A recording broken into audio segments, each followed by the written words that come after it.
छिन्नन्तु विश्वामृतस्य पुत्रा एते धामानि दिव्यानि चक्षु वेदाहमेतं पुरुषं महान्तम् आदित्यवर्णं तमसः परस्तात् तमेव विदिता होति मृत्युमेति नान्यः पन्था विद्यते अयने। नमस्कार। आज আমি ভ্রমণ রেখা সম্পর্কে বলবো। আয়ুরেখা থেকে নির্গত হয়ে চন্দ্রক্ষেত্র গমনকারী ক্ষুদ্র ক্ষুদ্র রেখাকে বলা হয় ভ্রমণ রেখা। যদি এই ভ্রমণ রেখা আয়ুরেখার এলাকা ছাড়িয়ে চন্দ্রের ক্ষেত্র পর্যন্ত যায় তাহলে তা আজীবন দেশ বিদেশে ভ্রমণ করে কাটানো বোঝায়। তবে এই রেখাকে স্পষ্ট গভীর হতে হবে। দেশ বিদেশে ভ্রমণে এদের জীবনে বহু পরিবর্তন হয় এবং তার দ্বারা উপার্জনও প্রচুর হয়। যদি চন্দ্রের ক্ষেত্রে কোনো জপ চিহ্ন বা অভগ্ন রেখার দ্বারা এই রেখা সমাপ্তি ঘটে তবে নিজের জন্মস্থান থেকে বহু দূরবর্তী কোনো বিদেশে জাতকের মৃত্যু হয়। আয়ুরেখা থেকে নির্গত ভ্রমণ রেখাতে যদি জপ চিহ্ন থাকে তাহলে জলপথে বিপদ অথবা বিদেশে কোনো আততায়ীর দ্বারা আঘাতপ্রাপ্তি নির্দেশ করে। এই রেখার উপর চতুষ্কোণ চিহ্ন থাকলে তা বিদেশে গিয়ে বিপদে পড়বে কিন্তু পরিত্রাণ লাভ বোঝায়, সে বিপদ থেকে উদ্ধারও পেয়ে যাবে।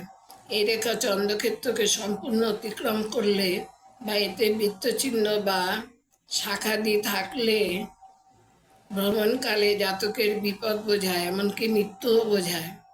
মণিবন্ধ থেকে নির্গত একটি সোজা রেখা শুক্রক্ষেত্র ভেদ করে বৃহস্পতির উচ্চ স্থানে গমন করলে জাতকের দীর্ঘদিন জল ভ্রমণ বোঝায় এবং রাহু ক্ষেত্র থেকে নির্গত একটি রেখা শনি ক্ষেত্রে গমন করলে তা বিদেশে ভ্রমণ ও বিদেশ যাত্রা বোঝায়।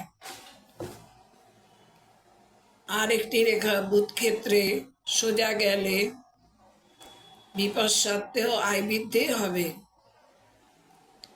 মণিবন্ধ থেকে একটি রেখা আয়ুরেখা স্পর্শ করলে জাতকের জল ভ্রমণে মৃত্যু হয়। শনি ক্ষেত্র থেকে একটি রেখা যদি আয়ুরেখাকে স্পর্শ করে তার হাতে ভ্রমণ রেখা থাকলে ভ্রমণকালে আঘাতপ্রাপ্তি বা কোনো উঁচু স্থান থেকে পতন বোঝায়। ভ্রমণ রেখা চন্দ্রের স্থানে সীমাবদ্ধ থাকলে জাতকের ভ্রমণ নিজের দেশে সীমাবদ্ধ। এটা হচ্ছে না, এখন আমি হাতের সাহায্যে দেখাচ্ছি।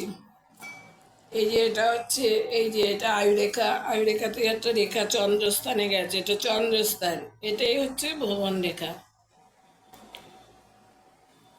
এই রেখাটা এটাও ভ্রমণ রেখা চন্দ্রস্থানে এটা ভ্রমণ রেখা চন্দ্রের স্থানে সীমাবদ্ধ থাকলে জাতক নিজের দেশের মধ্যে ঘোরে আর কি, নিজের দেশে, বাইরের দেশে ভ্রমণ হয় না। যদি ভ্রমণ রেখাটা ছোট এবং চন্দ্রের মধ্যেই থাকে তবে সে নিজের দেশেই ভ্রমণ করবে। এটা হচ্ছে এই রেখাটা আয়ুরেখা। আয়ুরেখার পাশে এখানে রাহু ক্ষেত্র থেকে শনি ক্ষেত্রে গেছে, এখানে রাহু থেকে, এই যে রাহু থেকে একটা শনির দিকে গেছে। এই রেখাটা হচ্ছে বিদেশ ভ্রমণ বোঝায়। মণিবন্ধ থেকে বৃহস্পতির দিকে গেছে, এই রেখাটা মণিবন্ধ থেকে উঠে বৃহস্পতির দিকে গেছে। এটা হচ্ছে দীর্ঘদিন জল ভ্রমণ বোঝায়, দীর্ঘদিন জলে ভ্রমণ বোঝায়। মণিবন্ধ থেকে আয়ুরেখা স্পর্শ করেছে, মণিবন্ধ থেকে আয়ুরেখা স্পর্শ করেছে, এই যে ছোট রেখাটা, এটা হচ্ছে জল ভ্রমণে মৃত্যু, জলে ভ্রমণকালে মৃত্যু বোঝায়। বুধ ক্ষেত্রে গেলে বিপদসত্ত্ব আয়। এই রেখাটি, এই মণিবন্ধ থেকে একটা রেখা বুধের ক্ষেত্রে গেছে, এটা এটা বোঝা যায় যে বিপদ হতে পারে কিন্তু আয় বৃদ্ধি পাবে। তাহলে একটা রেখা গেছে বৃহস্পতির দিকে মণিবন্ধ থেকে, এটা মণিবন্ধ।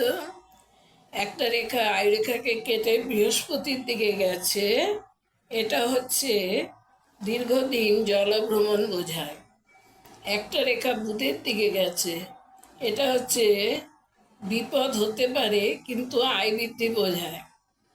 একটা রেখা রাহু ক্ষেত্রে গেছে, রাহু ক্ষেত্র থেকে শনি ক্ষেত্রে গেছে, শনির আঙুলের দিকে। এটা হচ্ছে বিদেশ ভ্রমণ বোঝায়।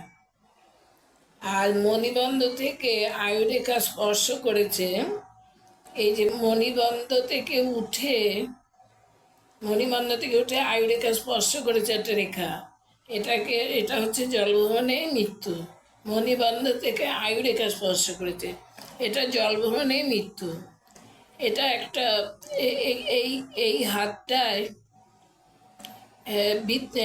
এই যে এইগুলো ভ্রমণ রেখার মাথায় দেখা যাচ্ছে শেষ, মানে শেষ প্রান্তে বৃত্ত চিহ্ন।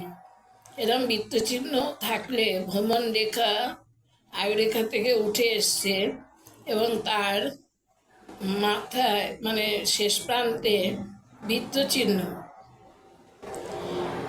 এরকম হলে বিপদ ও মৃত্যু বোঝায়। ভ্রমণ রেখার শেষ প্রান্তে যদি জপ চিহ্ন থাকে তাহলে জলপথে বিপদ বোঝায়। ভ্রমণ রেখার শেষ প্রান্তে যদি চতুষ্কোণ চিহ্ন থাকে তাহলে বোঝায় যে বিপদ তো হবে, কিন্তু বিপদ থেকে রক্ষাও পেয়ে যাবে। চতুষ্কোণ যেখানেই থাক, চতুষ্কোণ মানুষকে রক্ষা করে সব বিপদ থেকে। আচ্ছা, তাহলে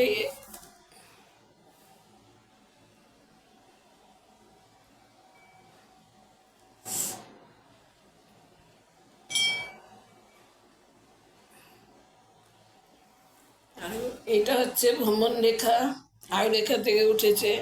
এই ভ্রমণ রেখাটি চন্দ্রক্ষেত্রে সীমাবদ্ধ, এটা চন্দ্রস্থান।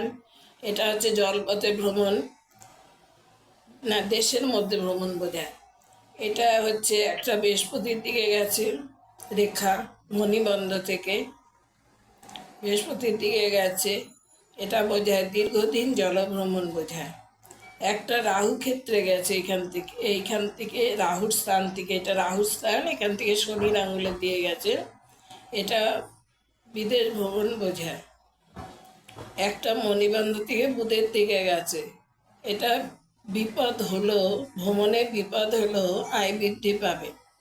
একটা রেখা মণিবন্ধ থেকে আয়ুরেখাকে স্পর্শ করেছে, এটা হচ্ছে জলভ্রমণে মৃত্যু। মণিবন্ধ থেকে আয়ুরেখাকে স্পর্শ, জলভ্রমণে মৃত্যু। আর এটা ভ্রমণ রেখার শেষ প্রান্তে বৃত্তচিহ্ন, এটা বিপদ এবং মৃত্যু বোঝায়। ভ্রমণ রেখার শেষে জপ চিহ্ন, এটা জলপথে বিপদ বোঝায়।